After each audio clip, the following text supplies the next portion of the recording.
Ladies and gentlemen, thank you and welcome to another segment of Razor Sharp Sports. I'm here with Arizona native and explosive fighter, Coby Longoria. Coby, thank you so much for taking some time out of your day, especially with this holiday week. Tomorrow's Thanksgiving.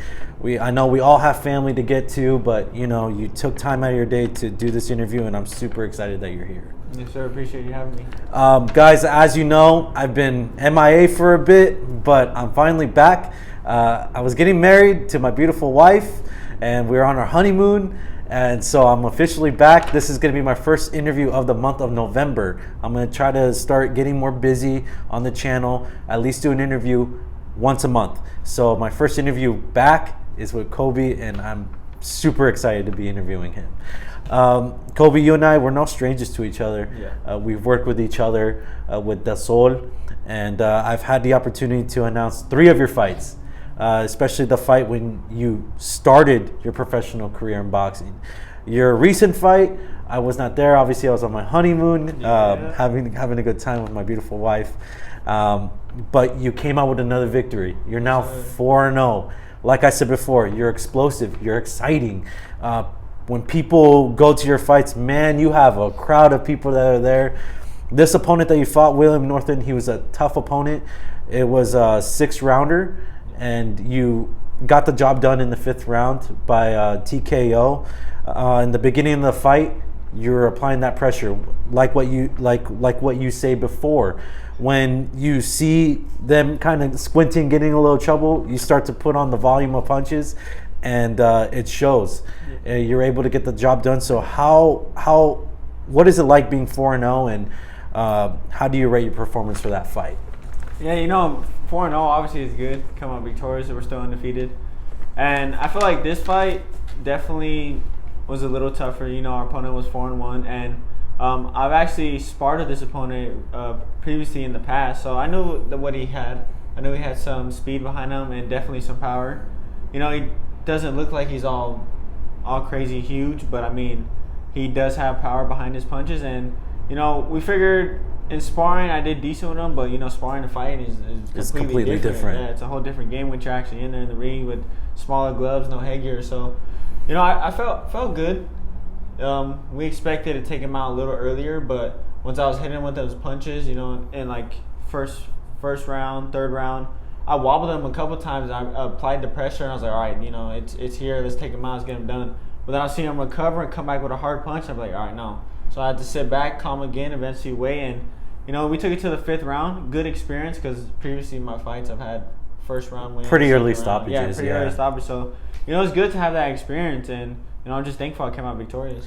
And to piggyback off that, I think that was super exciting because as much as people love watching you knock people down in the 1st round, this was really cool to watch you go into the later rounds and dig up and see what more you can do. And I know in the last interview you just did with Luis Madrid with Box Talk, a lot of people were mentioning that you fight like David Benavidez, and I saw a little bit of that. I saw little things where he gets people in the corner, he starts throwing those punches. And I remember when I was watching the live, I was telling my wife, I'm like, man, this kid is throwing hard but volume punches, and they're landing and super accurate. So it was exciting to watch you go more into the later rounds, but still get the job done like you always do. Thank you. I know you've been making a lot of noise in the sport of boxing. When I first met you, you had told me before you had stopped boxing at an earlier age of 13, and you're a football player. Yes, so let's go into that. I know right now you're a boxer, but before then you're a football player, but also a baseball player. So how did that get into play? Yeah, so actually when I was around 5 or 6, I was boxing, but I also got introduced into t-ball because my dad, he was a big baseball player as well. He played out in Idaho and then got scouted by ASU down here, got full ride, but then life hit, ended up having me at a young age, and then he got to work. So we also always had that love for baseball as well from him. We watched it. He showed us. My tata was actually his coach as well. So, it kind of ran down. We're just father-son thing. It's been going. We had it for baseball. I've actually played for my tata and my dad in a travel ball for about 3-4 years, and then now he's a head coach with me, so he still had that father-son bond going on together. So I'm thankful. And then we also went into football for a little while. That's where I gained most of my weight. Put on. Yeah, you told me you cut Yeah. when you told me you cut, what was it, like 20 pounds or something like that, or 30 pounds from when you were football to boxing? To football, so I was at 240, Yeah. and then I would drop down to 157 my first fight. Oh. So I dropped like almost a good, I want to say, I think it's like good 80 pounds, yeah, good around there. Yeah. Yeah, because I remember when you told me that, and it was your first fight, and that's when I like met you, because before I had seen like posts about you. So when I had first met you, that's what you told me, and I was like, Yeah. what? It's crazy. It is crazy that you did all that, and if I'm not mistaken, your mom does your meal preps for you, and I know you and Perico train together, Yeah. Perico Rosales. How is that going? Like, I know you guys train together. You guys go run together. How do you guys help each other out? Yeah, so I've sparred with Perico a few times. He's obviously below me in weight class, but with training and all that stuff, it's like it's good to have. I've had my brother train with me as well, so he also a big help, and he trains with us sometimes. But I mean, when you have Perico that's an actual pro and he's with you going through the weight cutting and everything, because we're fighting on the same cards, right? It's a little more motivation, because you're not. You understand each other. Yeah, and you're not there alone, so you understand. Like, you put in the miles. Like, if one of us one day is off, it's like we just have to pick each other back up, because we know like the work we had to put in to eventually see the results while we're in the ring. So with Perico, it's a big help, and it's nice to have him there. So. And like what you said before, your brother, he boxes too, and I'm no stranger to him. I've been able to announce him too at a couple of his amateur fights, Caden Fast Hands Longoria, and man, Fast Hands run in the family. So what is that like, having your brother being in the same sport as you, and then watching you guys train? Obviously, I hope someday we get to see him in the pros also, and I get the opportunity to announce him. But what is that like? It's good. Like, for him, we have amateur. I mean, obviously he's still starting. I mean, he's been around it just like me since he was young, but he hasn't started as amateur till this year. So he only has like, I want to say about 5-6 fights. So we're still trying to bring him up and get him up there to open fights, and eventually just show his talent. Obviously, he has fast hands. His footwork's crazy, which everyone talks about for his footwork for his age. But just having him there, watching me, having him below me watching me is like, I have to put that extra effort in, to give 100%. Because there's also days where he's like, I don't feel like training. I just want to play a video game or something. But it's like, I got to motivate him as well, because I know the talent that he has, and he might not see that yet, being younger and amateur. But eventually, when pros come, and I can see him eventually being up there like a Devin Haney or something like that, just the way he trains, and the way he is. And he's very slick as well for his age. So, just him there, him watching us, it just feels like we got to just keep working hard and basically have that same, I don't know how to say it, like just rhythm together when it comes to training-wise, And especially him seeing us, it's like he gets to see what that level of pro training is as well from being an amateur. And, my dad trained the same way, worked the mitts, same thing. So he's getting that pro level experience as well as an amateur. So eventually he'll be ready, and I want to see what he has as well once he eventually turns pro. No, that's super exciting too, because you and Perico are both amazing fighters. Yes, thank you. You guys are super skilled, and him being around that, he's learning a lot of different things, and I wouldn't be surprised even too if you guys are learning stuff from him too. Oh yeah. And that's cool, because you guys are feeding off each other, and that's what the sport is about. It's about how where you're starting and then where you end up, and watching him, because I've seen him go to your fights. He doesn't miss a fight. I mean, obviously he's not gonna miss a fight, but it's cool watching that, because watching you in the ring and then watching him in the ring, it's two different styles, but super exciting to watch. Sure.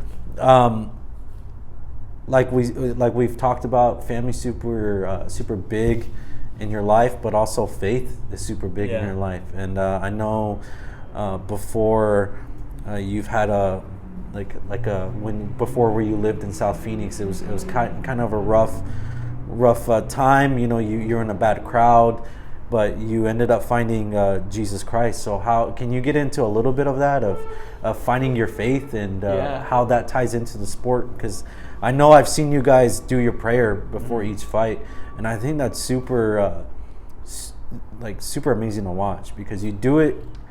Your dad does it over you before the fight, and then when you step into the ring, you take time to do it alone with yourself.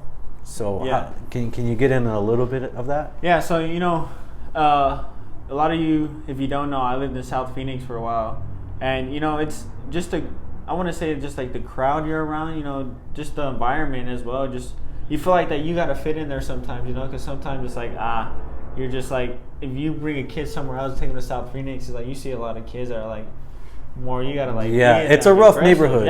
It's a rough neighborhood. It's rough, and you know it's calmed down a little bit, but you know I'm just thankful for, you know, that past and the way I am to where I am today. But you know, my dad moved us out of that area, moved us up north in Peoria, and you know I was already running with the wrong crowd doing this, so I'm thankful that he moved us out of there. And he's seen it because he lived it as well. You know what I mean? Obviously, he's from the hood, and, you know, I got a bunch of family that runs around there as well. So, you know, him just seeing that, and he didn't want me going through the same things. You know, he got in trouble, obviously, big juvenile in trouble, all that. But, you know, he didn't want to see me going through that, so we moved up north and, you know, found faith. And it's crazy because, you know, we weren't big with religion-wise when we were growing up. You know, it's more like every weekend it's just we're partying, having fun, cousins, all that stuff. Right. And then we moved up north. My cousin actually, she moved first, and we started going to church. She invited us one day, and we went, and it's like we saw like how they were or whatever, and it's like, damn, like this ain't us, you know? Yeah. And so we went back to South Phoenix, and we were there for a while. Then we ended up just moving because my mom fell in love with like Christ first. I want to say that, you know, the Lord touched her heart. And we're just like, dang, like, what is this? You know, like, we're not used to this. And so we ended up moving up north, found a house up there, and started going to church. And slowly, you just started seating with the Lord, and you know, ended up finding faith, just changing my whole life around. You know, obviously, coming from a kid from South Phoenix, you want to just be bad, obviously. Right. Especially, we had boxing behind us, so we couldn't be. You had to be hard. Exactly. So, you know, once we moved up to north, you know, obviously found Christ, and just a whole different environment, you know, with faith. Like, I want to be where I am today, you know. It's just crazy to look back, like, just the way I was before in the past to now. It's like just a whole different, I want to say like way of living, but just the way, you know, I'm being raised and the way my dad and them teach me just the godly ways of how to live, you know, and it's just a big life changing. So, you know, I'm very thankful for faith, you know. We give all glory to God all the time for just where He's brought us today. You know, just allowing me to come out victorious, and just the way I'm going right now with my career. So and you know, a lot of people don't notice, but every single time that you're interviewed into the ring, if it's not me or if it's not anybody else, the first thing you say, it's not, oh, I want to thank so and so and so and so. The first thing you always say is, first off, I want to give all glory to God. Yeah. You know.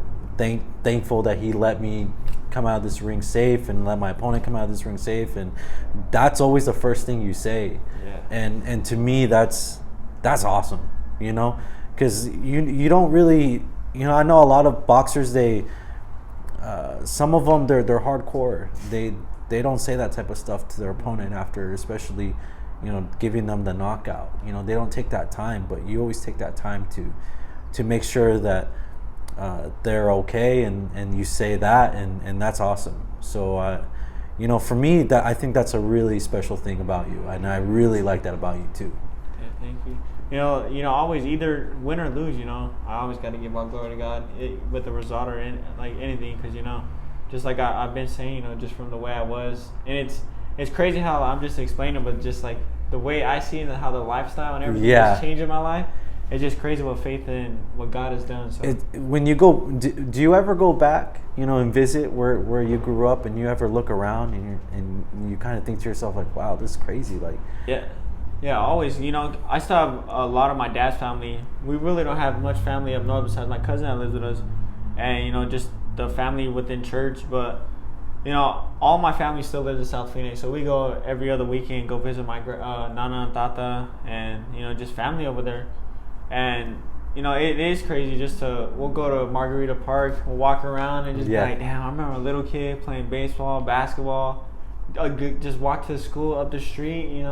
Went to Maurice C. Cash Elementary from 1st to 8th grade. So it's just different just to see the way it is. And back then, you seen a lot of people running out. Everyone was out there. Now I go there, it's like calm. It's like all of us that were younger, like eventually grew up and we're out of on our own paths, doing your own thing. Yeah. Like I said before, we've worked together with Del Sol. What is I know you're close to Gabriel Valderrama, and I am too. Yeah. He's a man that's helped me out a lot in my career, just as well as he's helped you out. What is it like, fighting with Del Sol? I know you fought with Del Sol the last 4 fights, what is that like? Because I know they're like, you're super family oriented and they're super family oriented. Yeah. So what is that like fighting for them? It's good. When I first met Gabriel, obviously I was a little nervous. I heard he's a promoter. It's like, damn, I gotta have a good first impression. But as time went on, it's like you said, they're family oriented, so are we, and I feel like we just bonded together like really well. Yeah, and like everyone just family, and they're like, obviously you come to every fight. It's like even if you just see them like out on the street or somewhere, you just run into them. It's like you have a whole conversation with them. Right. And I feel like we're all so close, and I got to thank Gabriel and Del Sol Box Promotion for everything, for what they're doing so far with me in my career, and just all the help that he's providing. Because when there's like, obviously he has connections, he'll call me out like, hey, you want to come spar with the Ramoses, like yeah, obviously, like I want to have that experience, So I just sparred Abel previously, first with the Ramoses, this training camp. I saw that. How was that? It's definitely a different experience. Yeah. Because I'm more calm. I like to bounce around. But with Abel, it's like he's a nonstop pressure. Like he's quick. It's more pressure that he applies. And so I was just bouncing around a lot. I mean, even with Elijah Garcia, I spar him as well, and he brings a lot of pressure. Obviously, he's a power puncher. He's having a fight soon, also. Yeah, December 17th. Actually, December 17th in Las Vegas at the Cosmopolitan. Yes. So I'm pretty sure I'll be sparring him a bunch there as well, helping him out for his fight, like he's helped for this last fight for me. So, yeah. That's awesome. And last question I want to ask you. I know you got the fours on. I got the fours on. What's your favorite Jordan sneaker so far? I mean, there's a lot coming out right now. There is a bunch coming out. There's a bunch. I'm a big fours guy. They recently dropped the I'm on yours fours, like I think yesterday, I believe, is when they dropped. Today. Oh, today. Today, and I'm gonna tell you right now, I didn't get the drop. No, I didn't get it. I didn't. There's no way. There's too many bots, all kinds of crap for the drop. I know. Yeah, I'm a big four. Obviously, they dropped the midnights too, but ones that I have my eye on that are coming out December 10th. There's the Cherry 11s. Okay, I think those are clean. Mine are the Jarritos. Jarritos is coming out with they came out with some Nike Dunks, so they're partnering up together, and I want to get those. But I know you've always commented on my shoes. Oh yeah, always. And so I just always want to ask you. I want to ask you what your favorite sneaker is. Your shoes are just as clean as mine, man. So I like that.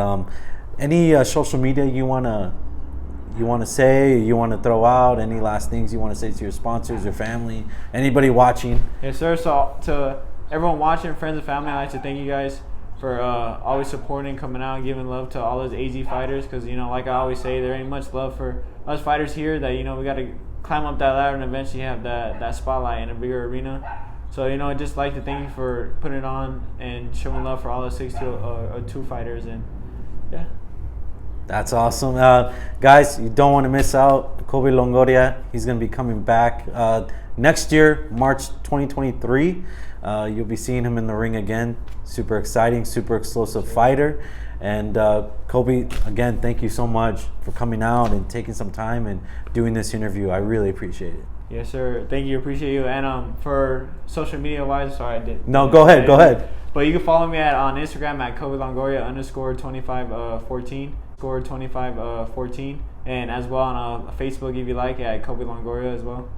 Thank you. All right, guys, you heard it. Go ahead, give him a follow, like, share him.